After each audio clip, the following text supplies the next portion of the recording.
Yeah, first of all I want to say thank you to everyone that's out there and able to hear this message. You know, my name is Wendsler Nosie. I'm from the San Carlos Apache Tribe. I'm a Chiricahua Apache. And so today we're here at Oak Flats, a very special holy place to not only the Apache people, but people who have come here and have visited. And most importantly, to learn and to feel inside that there's something happening in the world that we have to pay attention to. And coming here today, as you can see the water, the canyon, you know, this is where the people before us, who knew the Creator as the way we should know the Creator, had come daily and did their spiritual rituals so that they could be in balance with life. Well, here is our water, Tuhi. This is the giver of life, which I know everyone understand the value of life through this. This is what gives us tomorrow. And if this is all gone, then there is no tomorrow. And so the Indian people, the native, the indigenous, Inahi, which is who we are, the Creator gave us that responsibility. But He gave it to us in a way that we have to handle this in a spiritual way. Because spirituality, and if it's done in that format, will achieve the most precious blessing. And that's our children and all those yet to come. And that's what brings me here. That's what gives me this life. That's what gives me the hope for what tomorrow is going to be. Because it's really important that we come together. We share that information with our children. We help give direction to our children, because those children will bear children that we say today that's yet to come. And this is a place of special healing.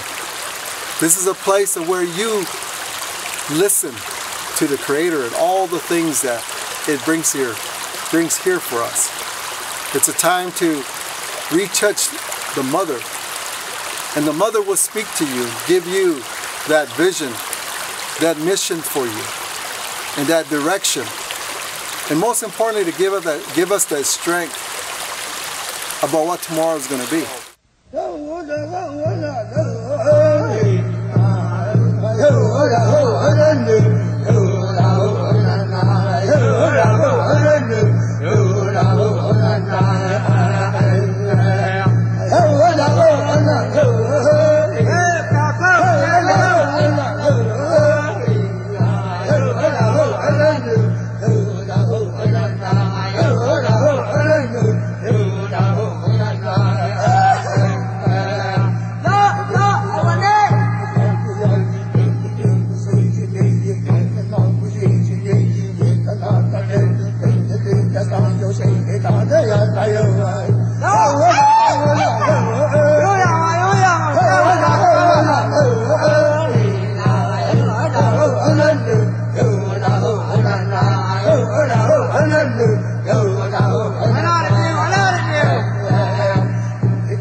Tell me how important the UN Declaration is for your tribe. Well, it's very important, only because, like I was saying, what I was trying to say in there was that you know, we've been through the system, and the system has failed us. And the United States had a lot of opportunities to really help correct those things. But right now we're fighting mining that's happening in Arizona, plus fighting for the aquifers that involve land swap between the United States and Reservation copper. And so going through the steps from the very bottom up, it's really annoying because it seems like nobody listens to us when we have trust responsibility, when we have supposedly consultation. And not only that, from the first intrusion, they have all the information about us Apaches of how sacred and holy these places are. And then the promises that they made all the way up to 1872 and even beyond that. And so, you know, where do we go with this fight? You know, we've been to the White House a number of times. You know, we've been to the Hill a number of times, you know, over and over and over. But the same thing, who's cutting a deal with who? Who's helping who? And so there's got to be a third alternative, and that's where I'm hoping with this declaration, that is that the third one? Is that the one that's really going to help Indian tribes? Because as I mentioned in there, you know, the United States victimized all the tribes. And there probably needs to be a third party to say who was wrong and who was right, and what should be the remedy from that. And so I'm hoping that this will be important, that if that the United States does take a look at it and do sign, you know. But again, it's going to be political, so we'll see what the outcome is going to be. And like I was saying in there, Indian tribes have been good. I mean, they've followed the law, they've followed everything. So, you know, right now it's going to be embarrassing if they don't even get to that point of supporting the tribes. So we'll see.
Here, they walk in Chonsha, the walk stable stealth in. Tekene, they go on stop, stealth in. That sounds like here. First, just giving thanks to my Creator for allowing me to speak here on the First People's land. You know, when we come from the mountaintops, is to assure that we give the blessings to speak here on this land to the First People. Because where the Creator gave me life was in the mountains. And so that's always the respect that we give. I guess for those of us, you know, we still see that life first before we see the American states, I guess. You know, we see what we see first. And so that's important. And then the second part of that is giving thanks to all of you. You're all God's children. You're all under the Creator like we are. And just the fact that we come together tonight. I'm really stunned tonight. I'm really emotional, I guess you could say, is what's carrying me right now. Because years ago, we talk about healing. We talk about the greatest sin, the greatest devastation that took place here in America. And to add with that, we're like rape victims, that the victims have never been cured. and causes social illness.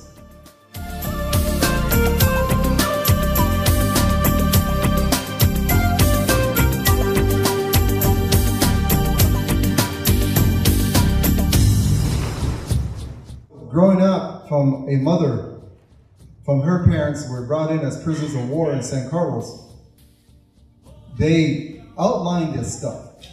They lived this life. So my mother was raised by her grandmother in the 1800s, who was brought into San Carlos as prisoners of war.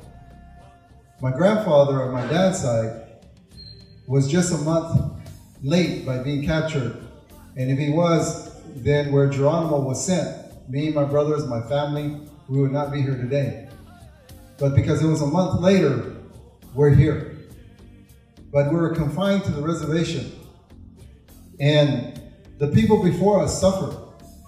So when I give the example to people who are trying to understand what I'm trying to say, and being able to go to the Bay Area in California and to see Alcatraz, and to see people that were brought there for reasons. But imagine them being told, this is now your home, this is now where you live, this is now where you got to greet your family. In the meantime, an ocean of water circulates that island. So for us, the reservation is exactly that. That's what it is to us. Because in San Carlos alone, we have 15 different types of Apache, which leads into different types of clans. But then you have to understand the military records, the state of Arizona's record about enforcing us into this reservation. So my mother always used to tell me, it's just like looking at the European map and put your finger there and go about 300 miles or 500 miles around. You hit different countries, different people, and they're respected in their ways. But for us, we're all blanket into one. And we're told we're Indians. And we're all punished for no reason.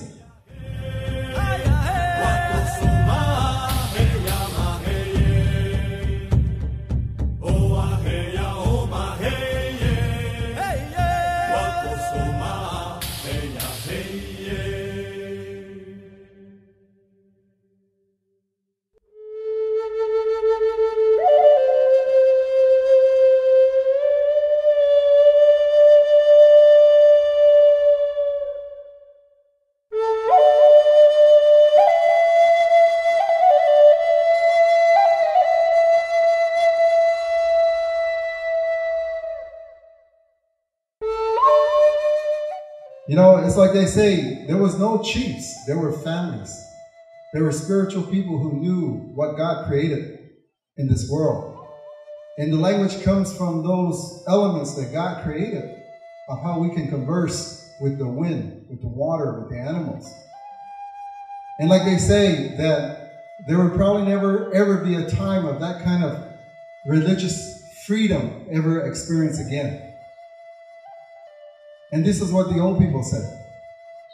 So the old people lived when they were younger in a way of a prison life, detached from everything that they were. And then bore children on the reservation is like where my mother came from. And not understanding who they are. Fathers, mothers not even able to share what God had given us in the very beginning.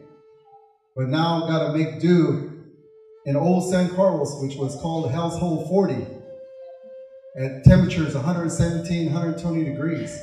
And a lot of our people dying from those elements that they had to face when we were mountain people, taken away from those places. Then comes the next children, children that were born about misunderstanding and using what little frame that we live in to understand. But then what they said was that there's going to be a time that children will stop and say, why is it different outside for them than for us? Because even today, when we see the commercials and we see things on TV, those things don't apply to us like it does for Americans. It does not apply to us. But all Americans think that it does. All Americans think that because we have a reservation that we're taken care of and that we'll have those lands forever. That's not true. You know the English word. What does reservation mean? You can use your credit card and call a motel and reserve a room for you because you're going to come use it, but it belongs to somebody else. It's the same thing for us. We lease these lands, 4 acres for $25 a year. And people get upset with us and say, well, you have it made. We don't own the land. It's owned by the United States government. And if you look at the original territories of Apache country and reservations, you will see how big it was in Arizona until copper, gold, silver was all found, and how the United States dwindled those lands away, forcing people off their indigenous homelands where God spoke to us in reference to what my granddaughter was talking about, forcing us onto a reservation that no longer allowed us to be who we could be.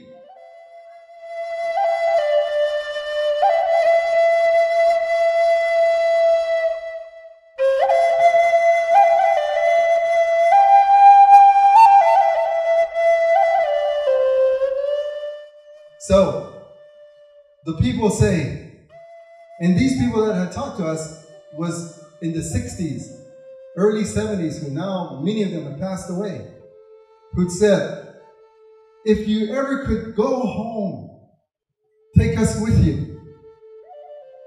We will pack our bags and leave this reservation and go home. Many of our people died with that wish. But as it was told to us, there'll be a next generation that will hit that wall and say, hey, this is wrong. This is wrong. And for me growing up, I never thought that day would be here. It's here. That generation that they spoke of is here. But now they say, well, what's going to change this? Because 90% of our native people were wiped out from the face of the earth. My family, the Chiricahua Apache, is just on the other side of Mount Graham.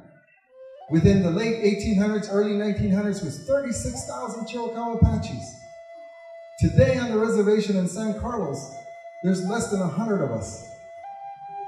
And very few in Oklahoma and Mescalero. This is what happened to all the different bands. And some bands no longer exist because they were totally annihilated. And what we say is, when is it going to be fair? When are we going to be true to what we call America? Because in our perception, America is kind of a hypocrite. And then when you see studies being done, and I don't know if you've seen the ones when they compared Germany with America. They used the example of America in Germany. Let's not forget that, because that was the guiding tool of the Germans during that time, because of what America did. But we kick all this underneath the carpet to never let it be exposed about what happened to the first people. But yet, America leaves us with social illness, social problems. Because what we face today comes from post-war. But no, the United States is not going to want to bring this up. They're not going to want to talk about it. Because they already propaganda everything to every one of us out here. Even to us. Believing. But yet, when you come to the point to start questioning and wanting things better, then you realize the impact. They remind you you're an Indian. They remind you we control you.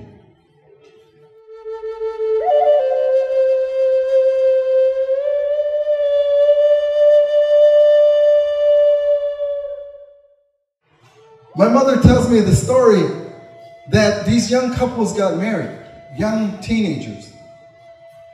And there was an abundance of food because of the teaching and the values of the family.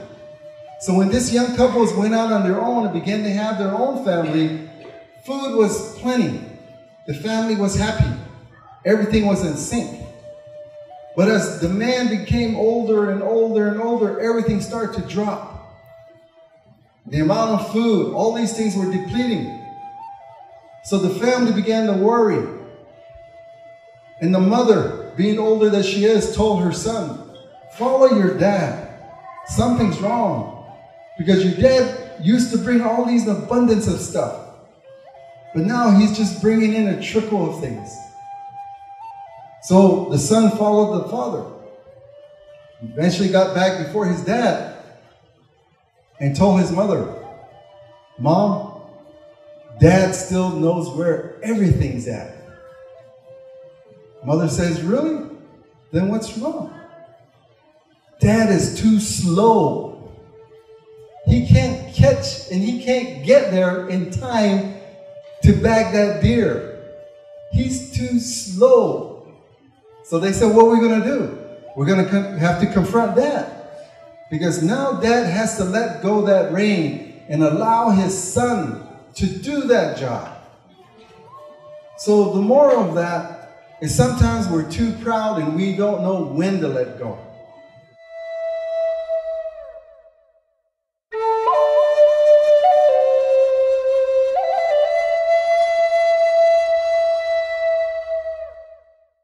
So this spiritual journey is a spiritual for all of us. It is not an Apache fight. It is not a Native American fight.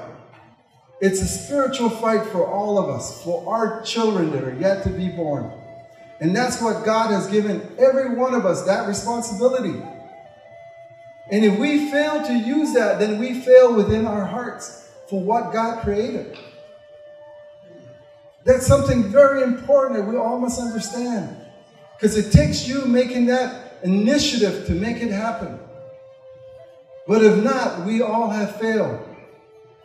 Let me make it loud and clear. In Indian country, in all the fights that we fought, we've not lost, we've been cheated. By exactly what happened in December. If you do a chronology, these types of exemption is what has been destroying Indian country. But you know what's really crazy? They've also been destroying you. Because if you look at every disaster that has taken place, the United States has given exemptions from the law. And what I've come to learn and realize, a lot of Americans don't know that. In my towns that surround the reservation, many of them don't even know what an administrative process is. Well, what is that, Mr. Nosie? You're arguing loud and clear. What is that? I'm looking at them like, what? The administrative process enact laws that protect the land and the value. So now we find ourselves educating the communities around us about how government works. A North Carolina congressional leader, when Resolution Copper did what they did late night and got it through, feeling heavy, walking into the North Carolina congressional leader, and him telling me, Mr. Nosie, if all American, not just Native Americans, if all Americans can have seen and been a part and witnessed what has happened, not only the Native Americans will be protesting, but all Americans will be protesting. This is ugly. What they did wrong was putting your issue on the floor of the House and the floor of the Senate. You need to expose the way Congress works. If anybody can do it, I've always believed the Native Americans can do it. Because Congress has done this time and time and time again. So Mr. Nosie, if you can create an uprising in America, you definitely have me to repeal this bill. Because we need the American people to stand with you.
I have this drum here because it's one of our oldest song. Very old song. And I just want to sing a quick verse to you.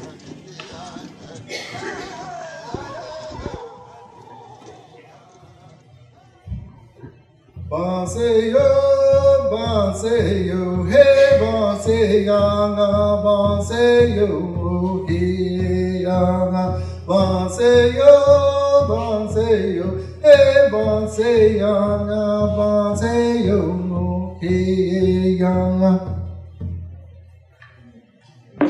That is the mother, Nago sun, the mother earth. And they say bonsai, bonsai comes together like this, and they say that once it hits, then God's Spirit is here. This is an ancient song of the Apache people of praying and been given to them by a Holy Spirit that this will connect. In my lifetime, I've never dreamed that that song is actually happening. And what I'm trying to say is that you from Arizona, or you're here tonight in Arizona, when North America was conquered, it spread like fire. The last place that it burned out was here in Arizona.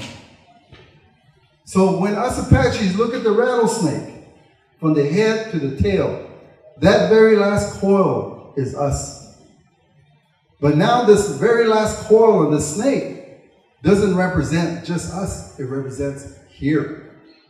So what it is told to us is that the Creator, who's known throughout the world by many names, has spoken here in what people know as Arizona. So Arizona, are you going to be behind us? Are you going to be supporting what God is calling us to do? Or are you going to be in limbo land and not doing anything? So Arizona, let me hear you.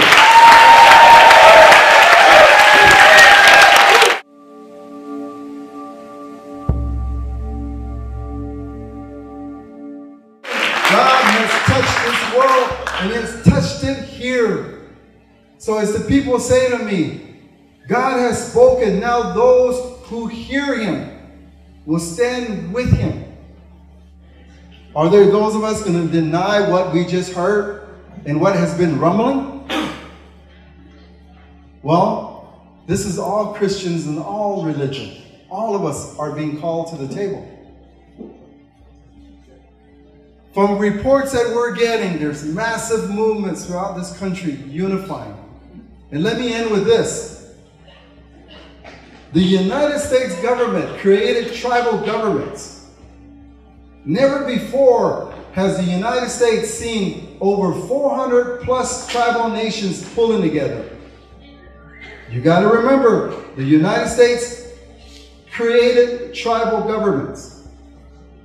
They never thought tribal governments will turn on the United States. Because in the Constitution of the United States, they have an amendment for tribes. And not only that, they write the oath of office that tribal leadership will always adhere to the United States government. Well, that's changing, because today, all throughout Indian country are passing resolutions against John McCain, Rio Tinto, and Resolution Copper.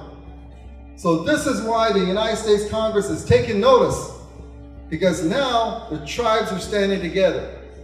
But what's also frightening them is the progressive Baptists, who is the Martin Luther King people back east, have now joined the fight. Universities are joining the fight.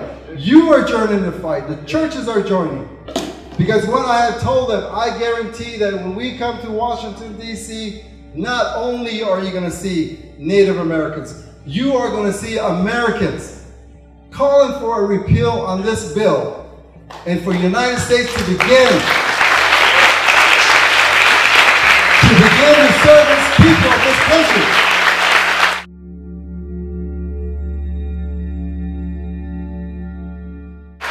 And last but not least, you know, my heart goes out to the third world countries, because many of them have sent their people here to witness what the United States has just done to their indigenous people.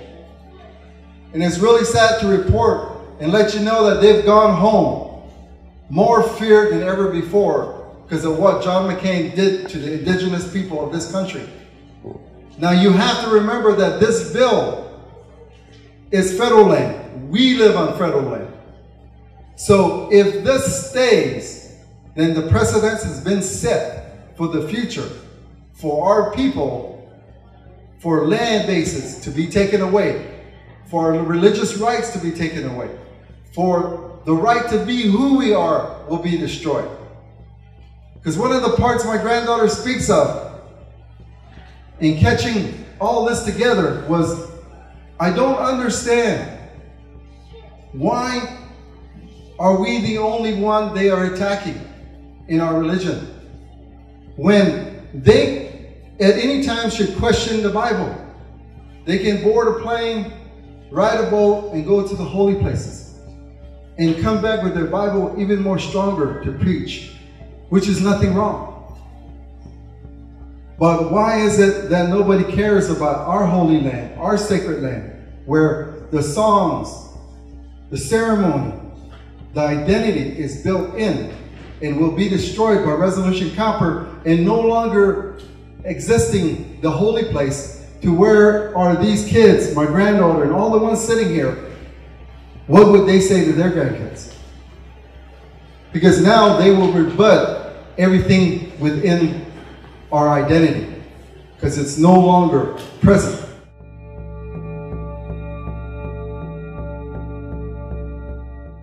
So I really appreciate the churches.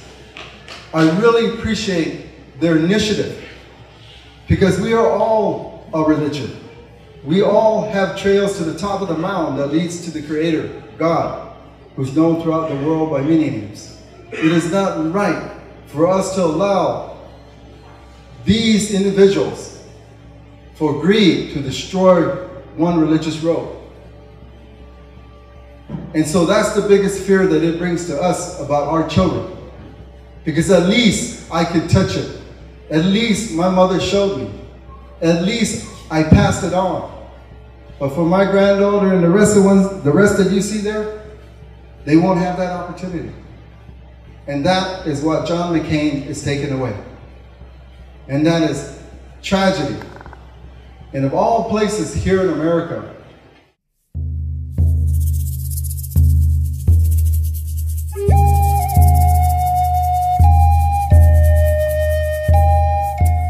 so, remember, we can make the difference. Remember, by praying all together, good will come from that. The road to Washington is going to be tough. The road to Washington is going to be identifying characteristics from good people and bad people. There'll be people yelling in joy for us. There'll be people yelling us to go home to the reservation. This is what these people are going to encounter. And that's why it's so important that your prayers are with us on this journey. But most importantly, if you have friends, relatives, or yourself that can be with us on the lawn of Washington to show that the American people have spoken, and for our leaders to correct this tragedy that we're heading down, to correct it now would definitely improve the United States in its decision making from that point on, regardless wherever in this United States that we call.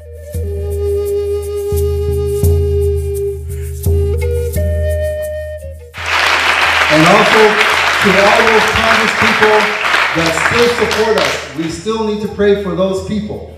And those Congress people who are on the fence, and those people who don't understand. Prayers, being guided by the Creator, will bring them on this side. This is a spiritual journey. This is a spiritual fight.